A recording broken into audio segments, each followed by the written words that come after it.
Very bad news for Polestar, Canoo, Faraday Future stocks.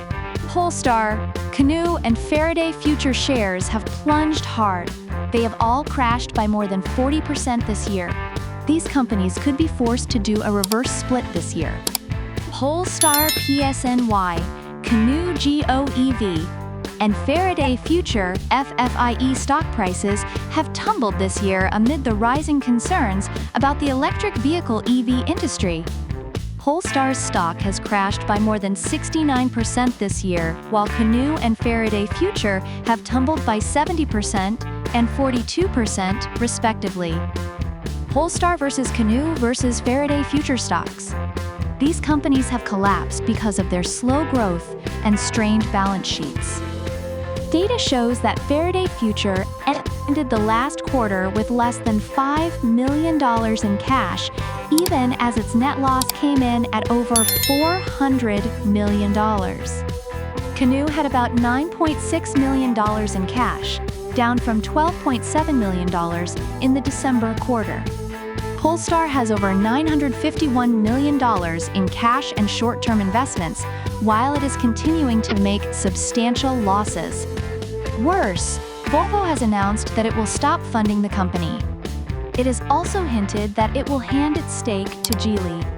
There is another bad news to consider.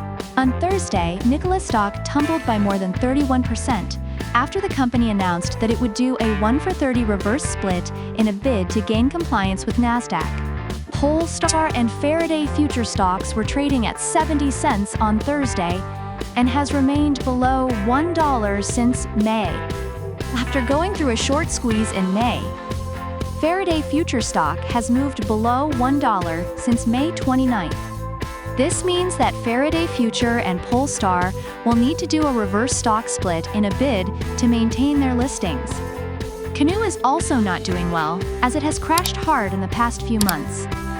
It was trading at $1.80 on Thursday, meaning that it could drop to below $1 in the coming months.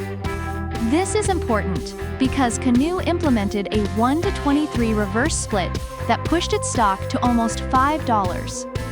If these reverse stocks happen, there is a likelihood that their stocks will tumble, as we saw with Nikola this week. Polestar, Faraday Future, and Canoo face other challenges ahead, including their increased cash burn and the rising competition. For Polestar and Faraday, most of this competition is coming from the likes of Huawei, Lucid, and Lotus Technology. Canoo's competition is coming from other corporate-focused companies like Workhorse Group and Rivian,